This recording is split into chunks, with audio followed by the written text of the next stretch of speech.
Education system unit के सबसे ज्यादा पूछे जाने वाले प्रीवियस ईयर क्वेश्चंस को आज हम डिस्कस करेंगे। हर एक क्वेश्चन के साथ आपको कुछ ऐसे ट्रिक्स और कुछ कीवर्ड्स मैं बताऊंगी जिससे इजीली आप करेक्ट आंसर्स को आइडेंटिफाई कर सकते हो। फर्स्ट क्वेश्चन है, where is Chanakya said to have composed his Arthashastra. आप सभी ने ये तो सुना ही होगा कि अर्थशास्त्र की रचना चाणक्य ने की थी। अब इस सवाल में ये पूछा गया है कि कहां पर इसकी रचना हुई थी। ऑप्शंस आर सारनाथ, तक्षशिला, नालंदा या फिर विक्रमशिला। ओके, सो देखो स्टूडेंट्स, चाणक्य जो थे, इनको कौटिल्य या विष्णुगुप्त के नाम से भी जाना जाता है। इंडियन टीचर, फिलोसोफर और रॉयल एडवाइजर थे। एंड जहां पर इन्होंने अर्थशास्त्र की रचना की थी, उसी यूनिवर्सिटी में ये क्या थे, एक प्रोफेसर के रूप में भी काम करते थे। ठीक है, इकोनॉमिक्स एंड पॉलिटिकल साइंस के प्रोफेसर के रूप में उसी यूनिवर्सिटी में काम करते थे। सो इसका करेक्ट आंसर क्या होगा, option number 2, that is Takshashila.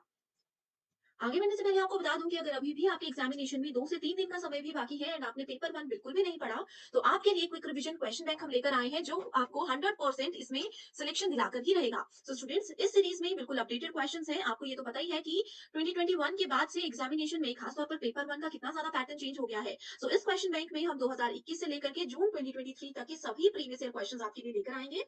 हर एक क्वेश्चन पेपर को यहाँ पर यूनिट वाइज डिवाइड किया गया है, जहां पर हर एक यूनिट के लगभग 500 क्वेश्चंस आपको मिलेंगे। सो अभी क्योंकि टाइम कम है, तो आप लोग अगर हर एक यूनिट के लगभग 100 क्वेश्चंस भी पढ़ लेते हो, तो भी आपको एक क्लियर आइडिया हो जाएगा कि सिर्फ और सिर्फ इसी क्वेश्चन बैंक से और इन्हीं प्रीवियस ईयर क्वेश्चंस को घुमाकर एनटीए बार बार पूछ रहा है। तो यही वो सीरीज है जो कि आपको पेपर 1 में 80 प्लस लेने में मदद कर सकती है। गिवन नंबर्स पर कांटेक्ट करके जरूर इसको ज्वाइन कर लीजिए एंड इसके लिए आपको सिर्फ एक ही बार फीस देनी होगी, 699। Next question is, which university in India was first to throw all university examination open to girls? So देखो, पहले क्या होता था, यूनिवर्सिटी एग्जामिनेशन एंट्रेंस देना पड़ता था या कुछ भी ऐसा होता था। ठीक है, तो वो कौन सा पहला ऐसा विश्वविद्यालय है जिसने यूनिवर्सिटी एग्जामिनेशन गर्ल्स स्टूडेंट्स के लिए बिल्कुल ओपन कर दिया था। Options are Punjab university, Calcutta university, Savitribai Phule university या फिर बॉम्बे यूनिवर्सिटी। ओके, सो इसका करेक्ट आंसर होगा option number 2, that is Calcutta university. अब इनको किसने फॉर्म किया था, इनका नाम था डेविड हेयर। ठीक है, he founded and ran a girls school in Calcutta at his own expenses in 1820। तो ये भी इंपॉर्टेंट नॉलेज है। Okay, next is the university grant commission यानी कि UGC was constituted on the recommendations of which of the following. So किसके recommendation के basis पर UGC काम करता है, Mudaliar commission, Sargent commission, Radhakrishnan commission या फिर कोठारी कमीशन। तो ये बहुत ही ज्यादा इंपॉर्टेंट कमीशन हैं, इनको जरूर पढ़कर जाइए। इसका करेक्ट आंसर होगा option number 3, that is Radha Krishnan commission. Okay, on 4 November 1948 UGC को इंडियन गवर्नमेंट ने स्टैब्लिश किया था। ठीक है, एंड यूनिवर्सिटी एजुकेशन कमीशन के चेयरपर्सन जो थे वो थे डॉक्टर सर्वपल्ली राधाकृष्णन। इसीलिए राधा कृष्णन कमीशन को क्या था, इन्होंने ही यूजीसी को एस्टैब्लिश करने का रिकमेंडेशन दिया था। Next question is, the NEP, that is National Education Policy, envisages the setting up of what? So उन्होंने किसकी स्थापना की परिकल्पना की गई थी एनईपी के अंदर, regional research council, national research foundation, national research commission या फिर नेशनल रिसर्च रेगुलेटरी अथॉरिटी। सो इसका करेक्ट आंसर है directly option number 2, national research foundation.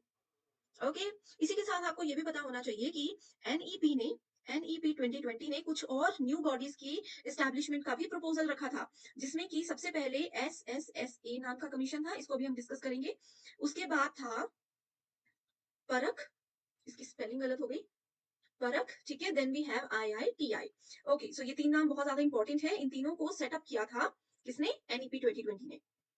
National education policy 2020 envisages having a large multidisciplinary higher education institutions in or near every district of the country by the year what? So एक target NEP ने रखा है कि इतने इस year तक हम क्या करेंगे, मल्टी हायर एजुकेशनल इंस्टीट्यूशंस को सेटअप करेंगे। तो कब तक का टारगेट है, 2025, 30, 35 या 40? सो करेक्ट आंसर होगा 2030।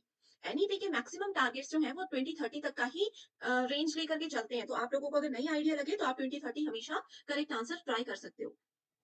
Next question is, Charak is known for what? So Charak का नाम सबने सुना होगा, चरक को कहा जाता था फादर ऑफ व्हाट?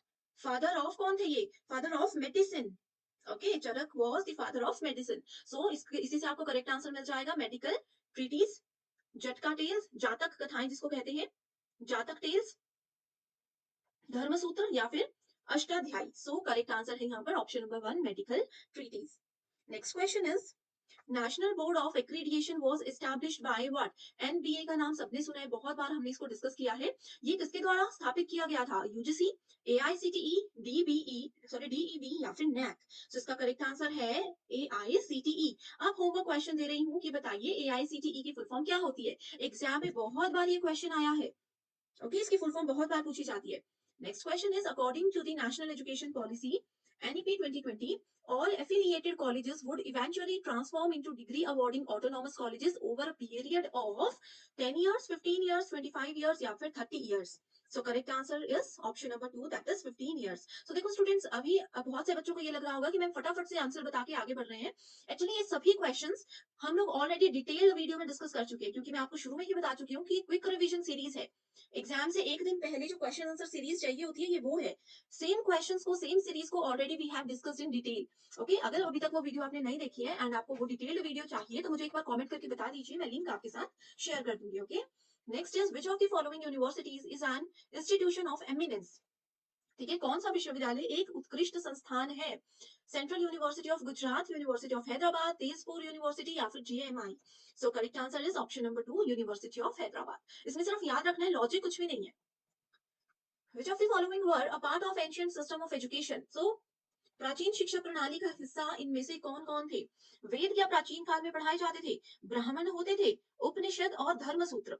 अब आप लोगों को पता है कि प्राचीन काल में ज्यादातर जो शिक्षा दी जाती थी वो गुरुकुल के द्वारा दी जाती थी, यानी कि स्टूडेंट्स क्या करते थे, टीचर के घर में ही जाकर रहते थे, वहीं पर उनको शिक्षा दी जाती थी। एंड रिवीजन के लिए क्या फोकस किया जाता था? मेडिटेशन पर मेजर फोकस किया जाता था। लेकिन ये सब चीजें एक्स्ट्रा हैं। यहाँ पर पूछा है कि एंशियंट सिस्टम में एजुकेशन का पार्ट कौन कौन सी चीजें थी? सो करेक्ट आंसर हो जाएगा आपका all of the above, that is उस समय वेद भी पढ़ाए जाते थे, ब्राह्मण भी होते थे, उपनिषद भी थे और धर्मशास्त्र का ज्ञान भी दिया जाता था। इसके साथ साथ युद्ध युद्ध की तैयारी, युद्ध सिखाया जाता था, तलवारबाजी सिखाई जाती थी। ठीक है, ये सब चीजें भी उस समय की यूनिवर्सिटीज में स्टूडेंट्स को कंपलसरी हुआ करती थी।